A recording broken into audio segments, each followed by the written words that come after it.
what made that switch happen, where this next generation approach that you've taken to DeFi aggregation? What made that switch happen, where users trickling in and sort of flowing in to reach this 100 million fast?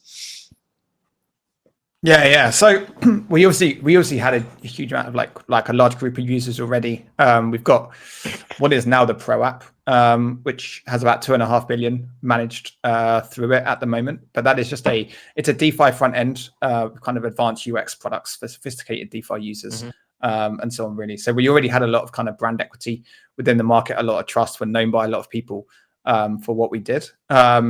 And yeah, predominantly the vaults that we had came from a lot of user research, a lot of speaking to users around what they kind of wanted, what they were seeking, what they couldn't get, and so on.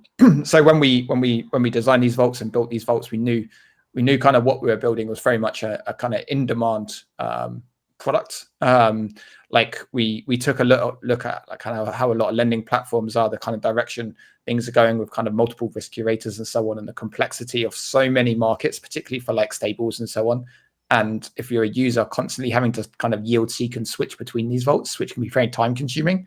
So yeah, we wanted to build a product ultimately kind of more for the kind of ordinary user, the one that doesn't have so much time and so on. And yeah, it's been pretty consistent growth throughout the kind of first 12, 13 weeks. Really, like I said, it's about 92, 93 days since they launched. And yeah, it's been pretty consistent. A minor drop when all the Trump tariff stuff was announced, when the market obviously hit hard, and so on. And I guess people had to withdraw to cover some other positions and leverage positions and so on. But yeah, I mean, I don't think there's anything necessarily that is caused like kind of standout kind of like deposit growth or anything like that. We've deployed a number of new vaults since launching. We've supported new networks such as Sonic. So at the moment we are Ethereum, Base, Arbitrum, and Sonic as the main networks. Most of the deposits are still on Ethereum, which is kind of to be expected. But we've grown all of the networks. I think one of the big things as well is users can farm the Summer token through all of the vaults as well. So there's some like really good APYs on the Summer token available that supports the APYs in there. But the vaults themselves do what they say on the tin. They are the best risk-adjusted yields in the market. So as a user, it's a set and forget strategy. You deposit. So if you're already using things like Morpho, Euler, Gearbox, Fluid, Aave, Compound, or whatever, like it just makes sense to deposit into Summer vaults because they use only those top tier protocols.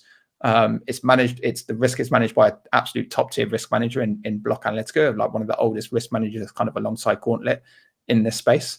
And to go with kind of everything else that we've built over the time is just a kind of very trusted brand. But yeah, for those users looking for the best risk adjusted yields from the top tier DeFi protocols. So you're not going to seek like 20, 30, 40% yields on stables or ETH or anything like that, because we don't have those sorts of kind of risk categories and stuff available. This is kind of safe, sustainable, long-term yield without you having to switch, manage, or even keep a spreadsheet ultimately. And I think that's the reason for the kind of very, very consistent growth that we've seen from launch, like I said, in the last 3 months, all the way through to now, and hopefully kind of more growth beyond that.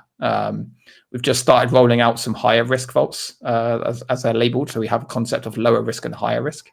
And it's these higher risk vaults as well that I think are going to be more appealing to kind of DeFi natives and so on, because it's taking advantage of things like yield loop strategies in the ETH ones and so on, and some slightly kind of like higher risk caps basically as well, to capture that little bit more yield on some protocols that offer higher yield on there. But yeah, it wasn't really a standout thing.